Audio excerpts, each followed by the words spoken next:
Everyone wants better decisions, better strategy, better leadership, better results.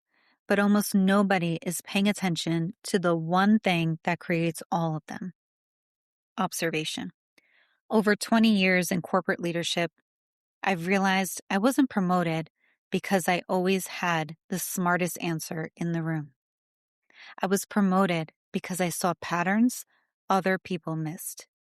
I call that living inside a leadership laboratory. And once you observe differently, you can never unsee it. Let's talk about why observation is the skill nobody taught me. Let me start with what this episode is not. It's not another assessment. Leaders spend thousands of dollars on assessments: DISC, StrengthsFinder, engagement surveys, culture diagnostics, AI readiness reports. None of them tell you what I actually need to know first. I don't start with assessments. I start by observing. Because organizations tell you exactly what is broken. They're just rarely saying it out loud. Here's what I mean.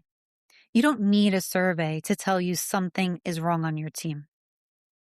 You need to notice who stopped talking in the Monday meeting 3 weeks ago and never really started again. You need to notice who suddenly agrees with everything. You need to notice who keeps circling back to the same question in 5 different meetings, hoping someone will finally hear it. That information is already in the room. It always has been. The leaders who rise fastest aren't the ones who collect the most data. They're the ones who never stopped watching. I call this living inside a leadership laboratory. And once I tell you what it actually means, you're going to start seeing it everywhere, including in rooms you walked out of years ago without realizing what you just witnessed. I want to tell you about a moment that changed how I think about every meeting I walk into now. I was sitting in a brainstorming session with a client team, and the room had already converged on an answer. Everyone was convinced the opportunity was AI identity resolution. The energy in the room was confident, infectious.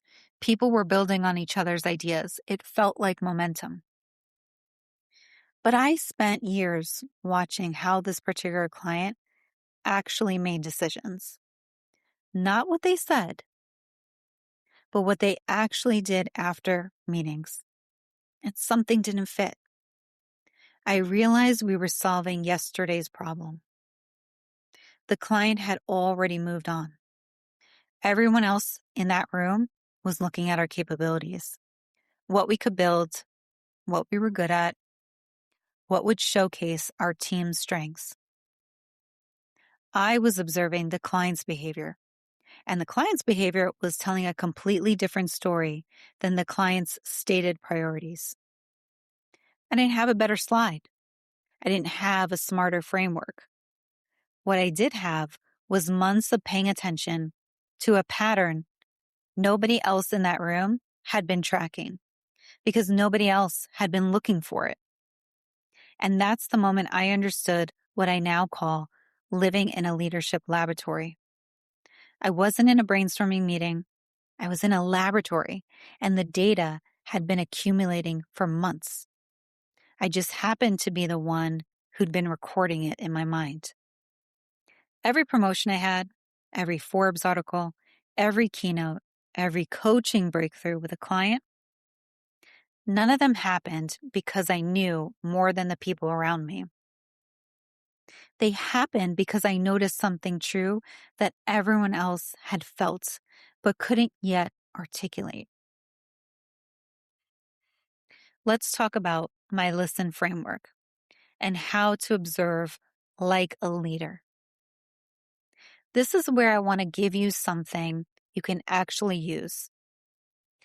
Not an acronym to memorize for a slide, a way of paying attention that you can start practicing in your next meeting. I call it the Listen Framework. 6 moves.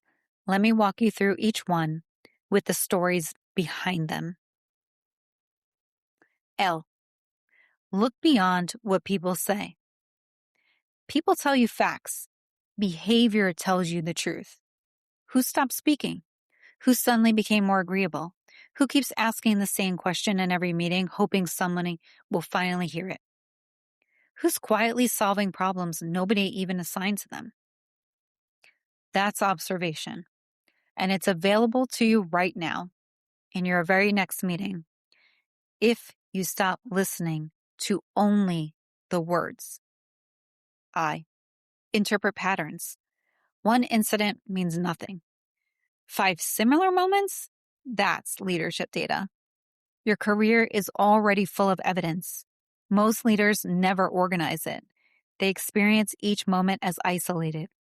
A hard meeting, a tense email, resignation that surprised them, instead of as part of a pattern they've actually been collecting for months. S. Separate signal from noise. Everything feels urgent. Very little is important. Great leaders don't react to everything that lands on their desk.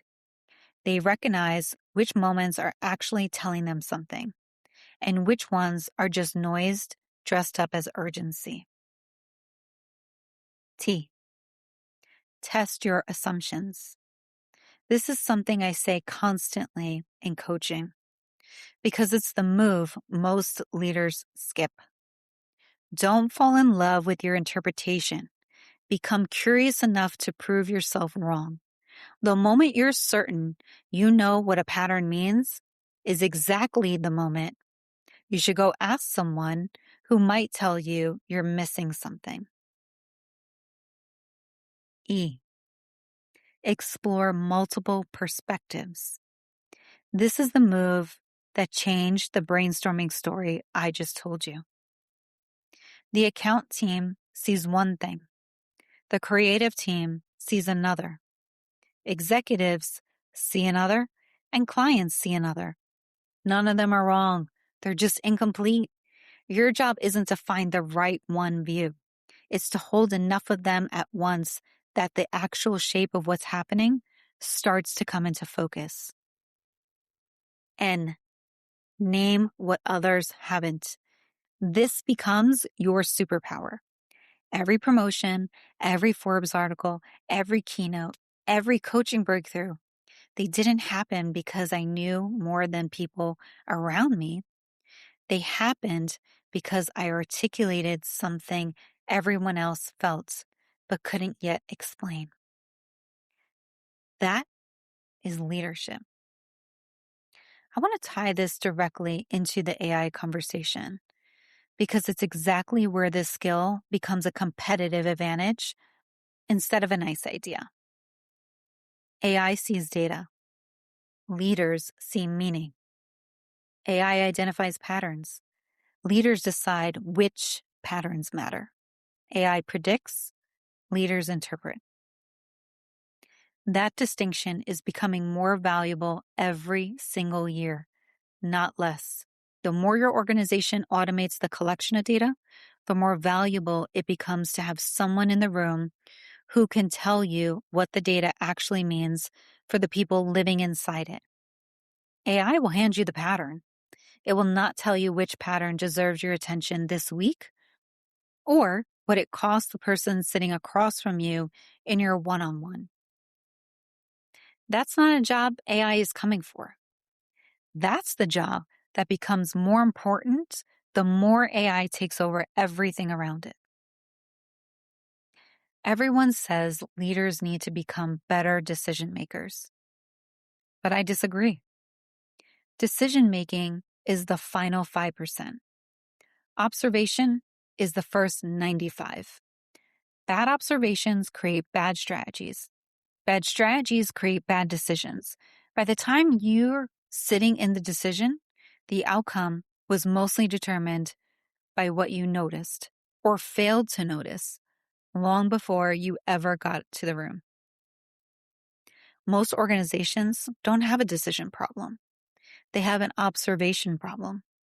And no decision-making framework in the world fixes a problem that started upstream in everything a leader walked past without seeing.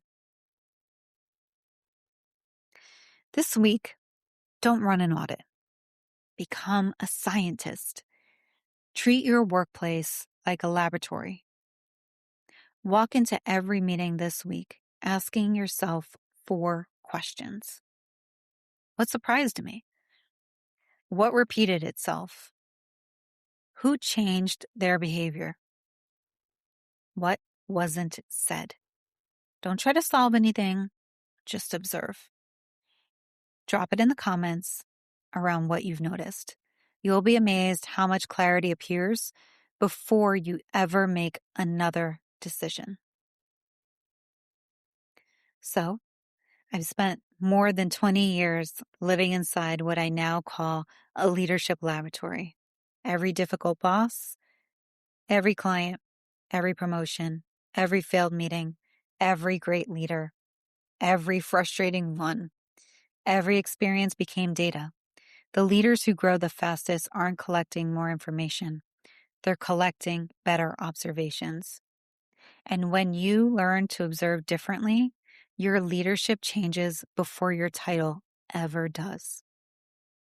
If you want to build this skill deliberately with your own leadership team, this is foundational work I do inside the Operators Intelligence Council and in one-on-one coaching. Both links are in the description.